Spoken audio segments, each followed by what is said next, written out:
নমস্কার বন্ধুরা, লুবনা রাসই ঘরে আবারও সবাইকে স্বাগত জানাই। আজকে আমি তৈরি করে দেখাচ্ছি কুমড়োর শাকের রান্না, যেটা গরম ভাত দিয়ে খেতে অসাধারণ লাগে। আর আমরা বাঙালিরা প্রায় সময় বাড়িতে কুমড়ো শাক রান্না করে থাকি।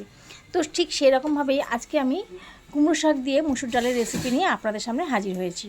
এখানে কুমড়ো শাকের পাতাগুলোকে ভালো করে ছোট করে টুকরো করে কেটে নিয়েছি আর জল দিয়ে ধুয়ে ছেঁকনির মধ্যে রেখে দিয়েছি, যাতে কুমড়ো শাকের জলটা একটু ঝরে যায়।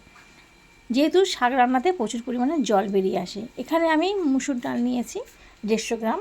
এই ডালটাকেও এবার আমি জল দিয়ে ধুয়ে রেখে দেব। শাকটা আমি প্রথমে প্রেশার কুকারে রান্না করব।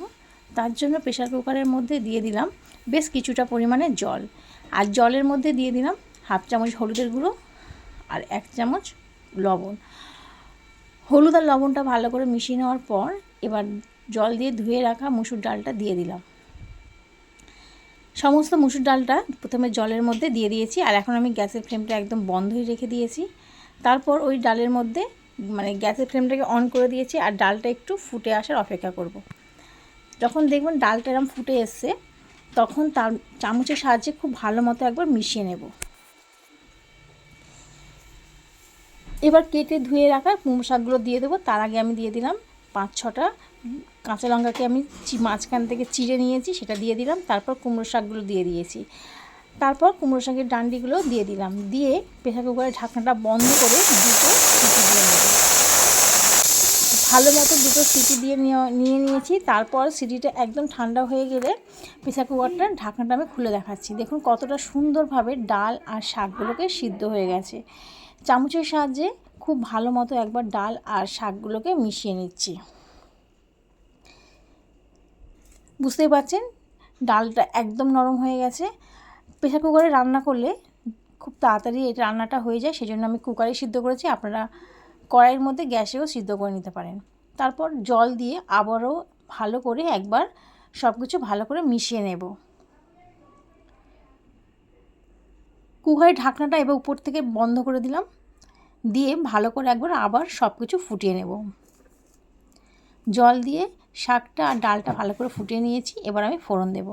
কড়াই বসিয়ে দিয়েছি। কড়াইয়ের মধ্যে দিয়ে দিলাম পরিমাণ মতো সর্ষের তেল। তেলটা যখন গরম হয়ে গেছে, ফোড়নে দিয়ে দিলাম 1/2 চামচ জিরে আর একটা শুকনো লঙ্কাকে ছোট করে ভেঙে দিয়ে দিয়েছি, আর দিয়েছি 10-12টা রসুনের কোয়া, যেটাকে ভালো করে থেতো করে নিয়েছি।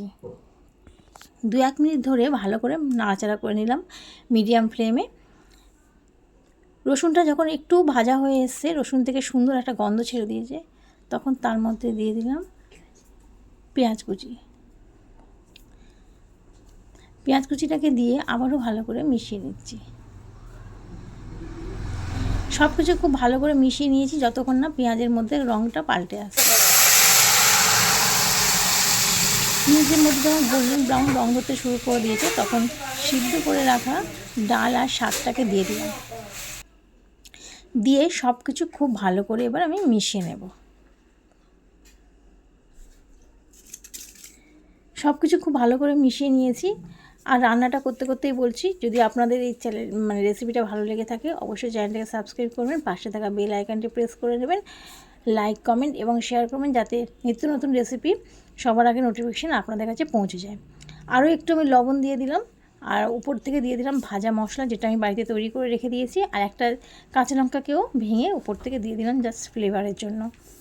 আমার রান্নাটা সম্পূর্ণ হয়ে এসে সব কিছু মিশিয়ে নিয়ে আরও একবার ফুটিয়ে নেব ভালো করে। তারপর গ্যাসের ফ্লেমটাকে বন্ধ করে ঢাকনা চাপা দিয়ে কিছুক্ষণ রেস্টে রেখে দেব। তারপর গরম গরম এটা পরিবেশন করব। এটা গরম ভাত দিয়ে খেতে অসাধারণ লাগে।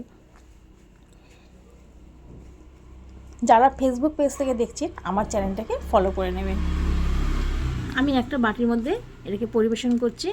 আশা করি আপনাদের এই রেসিপিটা ভালো লেগেছে। ভালো লাগলে প্রত্যেকবারের মতো চ্যানেলটিকে সাবস্ক্রাইব করে নেবেন। আবারও হাজির হয়ে যাব অন্য কোনো দিন অন্য কোনো রেসিপি নিয়ে। ভিডিওটি দেখার জন্য ধন্যবাদ। ভালো থাকবেন।